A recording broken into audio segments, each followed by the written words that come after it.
The biggest surprise for me on the weekend, and this is not just because where I do the show, and I argued with Lance on our morning show, but I was floored by Cal beating Auburn. I was floored by California coming in and beating Auburn, and nothing about travel. I don't, the 2,442 miles. We don't travel by covered wagon anymore. It wasn't about that. It was about how bad Auburn's offense looked against Cal. And the question Auburn fans are asking is, should you move on from Payton Thorne? 165, 4 interceptions. You got all these great wide receivers coming in. But and this has happened to me. I've been at Talladega. They let me drive a car on the racetrack. It's a nice car. It could go 190 miles an hour, but I could only drive it 110 because that's all I could do. Can Payton Thorne drive this car fast enough? And you're a former quarterback. And I've tried to say this since the loss. It's not always all on the quarterback, but it did not look like a good quarterback day on Saturday for Payton Thorne. I kind of feel like when we discuss Payton Thorne, it's a very similar conversation that we have when we discuss DJ Uiagalelei, where the sample size is large enough now where you have to ask yourself, how many times does a guy maybe have to tell you who he is before you start to believe him? And, I think is it fair to say average to adequate is his best? I think that's some fair commentary that could be debated. And the reality is, when you turn the ball over 5 times, you could have really good quarterback play and turn the ball over 5 times. You ain't winning many contests. I don't care if you're at home or you're on the road. And to me, that was the most startling thing, because you have distinct advantages there in a home field environment, and it was rocking. And Cal acted like they were playing in some stadium with a JV crowd of 500 people. It didn't faze them. Yeah, and that blew my mind. I mean, Luke, that's another great point that I haven't talked about. Jordan-Hare Stadium, where Georgia had to fight to win last year. Alabama had to have a miracle to win last year. Cal walks in here, and the crowd's just not the same. I don't know why it's not the same when some of these out-of-conference teams come in.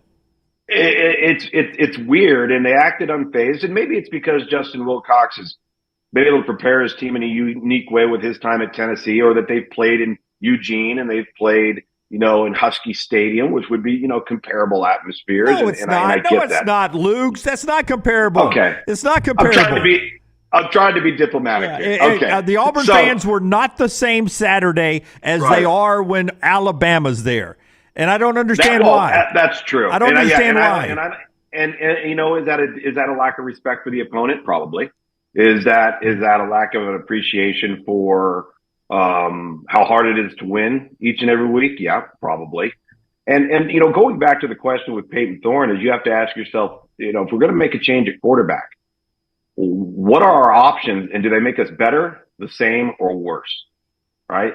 Is Holden Gariner, or if you decided to say, you know what, let's just ride Walker White and see what happens. Well, it sounds good on the surface until you actually do it, and now you get into that scenario, and it's much of the same. I think you got to credit Cal to some degree from a perspective of how they came to play. I mean, that quarterback was throwing darts, man. I mean, they protected him well. He was uber efficient, knew where to go with the ball, wasn't fazed by the surroundings. Cal didn't have much of a run game. Jaden Knott looks like he's about 70%. He doesn't look like he's back to full strength yet.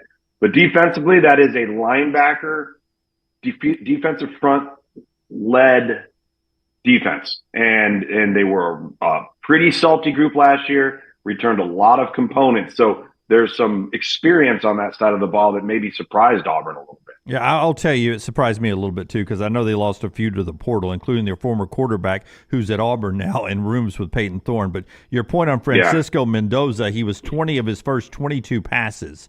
20 of his first 22 passes in Jordan-Hare Stadium against an SEC defense. And, again, Payton Thorne's on our show. You guys are asking in the chat room. He's on our show every week at 9:25 now. He's part of our NIL deal. And even if he becomes QB2 contractually in Alabama law, he will be with us every week. We don't dump him because of his performance by law. He comes on with us, and I can't wait to hear what he says. He will be too classy to say this. But did the young receivers get enough separation? Sometimes maybe they were open and he couldn't get the ball to him because of the protection or just a bad throw. But I also wonder about, did the young receivers get open enough for him? Were there miscommunications on some of the routes? My point is, it's not always just the quarterback. Correct. It never is. And if you start to peel back all the layers, and you'll find that out, you spend a lot of time studying teams when things aren't going well. It's a variety of different components. I would say when you're dealing with young receivers, you're more apt to have a communication error or a mental lapse than you are not being able to win on one-on-one matchup. Those guys are good enough to win one-on-one matchups, even as true freshmen. That's why they've come in and they've played and they've been as advertised, going back to the spring up until now.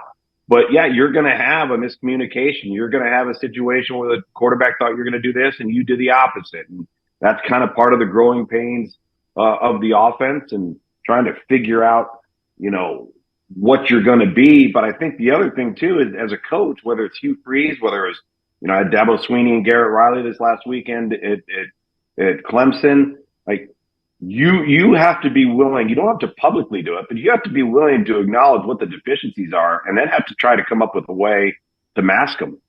And then, at the same time, really try to accentuate what the strengths are of Payton Thorne. I just don't know if he's an overly dynamic guy.